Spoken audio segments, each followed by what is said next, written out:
Hi there, it's Helena at Lighthouse Tai Chi, and today I am wrapping up our Wellbeing series. We hope you've enjoyed these 20 videos with hints and tips and ideas to improve your well-being. We are leaving the playlist on YouTube so you can view them again or view the ones you haven't seen yet. Please do give us a thumbs up for content you enjoy and hit the subscribe button if you haven't already. Now then, what are we going to do next, I suppose is the question. I really don't know. We are going to continue with our Tai Chi and Qigong videos and our questions and answers because that is part of our jobs as professional Tai Chi and Qigong instructors. But we are open to suggestions, so please drop it in the comment, things you would like Lighthouse to share with you and create for you. And over the next 12 months, let's see what we can create together.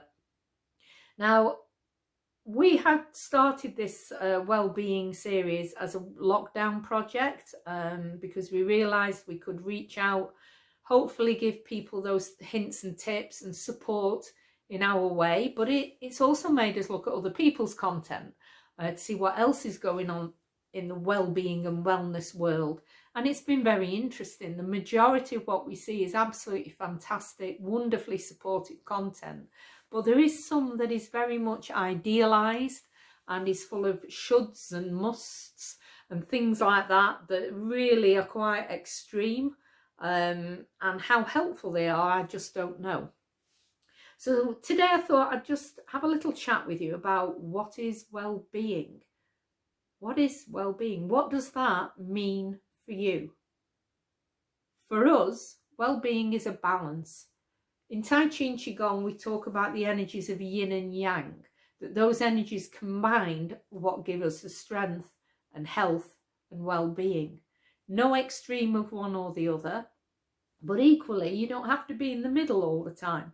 It's that balance, the play between the two energies that really make well-being. So if you are constantly pushing and striving and forcing yourself to do things, at some point your mind or your body or both are just going to give. They're going to become yin and you're going to get unwell. Equally, if you are passive and yielding and always giving in, at some point you're going to get really angry and resentful, which is yang. So as much as you may want to resist the idea of yin and yang, it plays out in every day and in your life. So finding a good balance between those two things is what's important.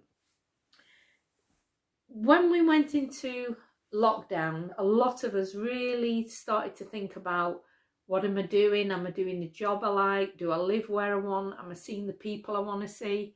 It brought up a lot of questions, and most of us said, oh, I'm never going to do this again, and I'm changing and doing that. Some of us did that, but a lot of us have sort of like gone back to work and gone back to the same old routine because we have to. But we can take elements of what we learnt in that period and use them. It doesn't have to be all or nothing. Being all or nothing is not healthy. You can actually have too much well-being in some ways. You know, if you're constantly seeking life-changing experiences, then it isn't really life-changing. It's just momentary hedonism. If you are equally avoiding looking after your health, then it's not a great thing to do, is it? It's a very aggressive thing to do to other people. When you don't look after yourself, it has an impact on other people's lives. So balance across things, weigh things up a little bit more and use what you've learnt in this period to just say, right, well, that's changing. This, no, I can't change that because that's who I am and that's how this thing works. And I've not won the lottery, so I can't just go off and do what I want, you know, but I could perhaps do more of what I want if I do this. It's all an interplay of things and a balance across. So for us during lockdown, we thought, wow, this is fantastic. We do a job that we love and we feel lucky and privileged to do. What could possibly be wrong? But that enforced stop really made us see things that suddenly it's like, well, we don't know our neighbours. We don't see our friends. We're not actually spending enough time with family. Now, during the lockdown, we couldn't actually do that, but we made an agreement that after, when we came through this, which thankfully we have done, we would reevaluate that. And we've managed just about to do that. And it keeps us in check from doing too much work. When you're self-employed, even if it's a job you absolutely adore, it is still a job, and it's still running a business, and it still has all the stresses and strains of that. So you have to take the time out to do other things. And I am a big believer in being bored. I think being bored is the most creative thing you can do. Quite often we'll do whatever we're doing, we get that task done, and then we go on a mobile phone and scroll through things. When are you actually just doing nothing? Looking at your mobile phone won't really help you relax. It's more likely to affect your memory of what you've just done. And so if you are revising for an exam or something like that, it's the worst thing you can do is go on your mobile phone straight after revision, because it will essentially make you forget everything you've just learned. Sit for 10 minutes and stare into space.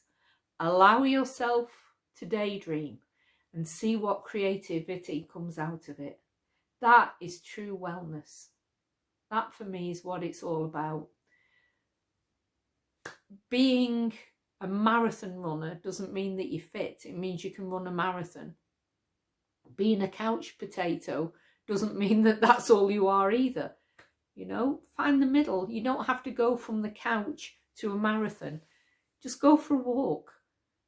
Don't put these extra pressures on yourself, because at some point you will kick back. We are not machines. Our bodies are not machines, and our minds are not machines. They will break down very quickly if you push them too hard. Anyone who's trying to lose weight will tell you about that. It isn't as simple as calories in, calories out. It just does not work that way. And as you get older, it certainly doesn't. You've just got to look after yourself. Keep yourself mobile, keep yourself well, and keep everything in proportion and balance. Another example, sober October. Drinking alcohol excessively, then stopping for a month and then going back to doing that isn't healthy. That is not well-being. Okay, recognizing that you're drinking too much, cutting it down, cutting it right back, and then seeing if you can control it. That is well-being. You will never find out if you have a problem with alcohol if you do extreme things. So I would suggest that if you are doing extreme things, then you've got a problem, that an extreme thing like that isn't going to help. Go and get the help you really need. Eating disorders, again, is an extreme behaviour. It's a self-harming behaviour. Starting to do extreme sports isn't any healthier. You could kill yourself doing that as much as you can with your eating disorder. So it's two extremes of the same thing. Being in the middle is what we're aiming for. It's not about being mediocre. It's about being sometimes a bit yin, sometimes a bit yang, but always coming back to this center point. Balance, yeah, the balance of the two. So have a think about what well-being really means for you. Let us know in the comments below what your ideas are. And stay well, stay healthy, look after yourself. You are a very valuable person. You've been put here for a reason. And if you haven't found that reason yet, fantastic. Yeah? Take that time to sit there and just let your mind wander. You never know, you may just discover what it is you've been looking for, or what it is you need to feel complete. Stay well, stay happy. Bye for now.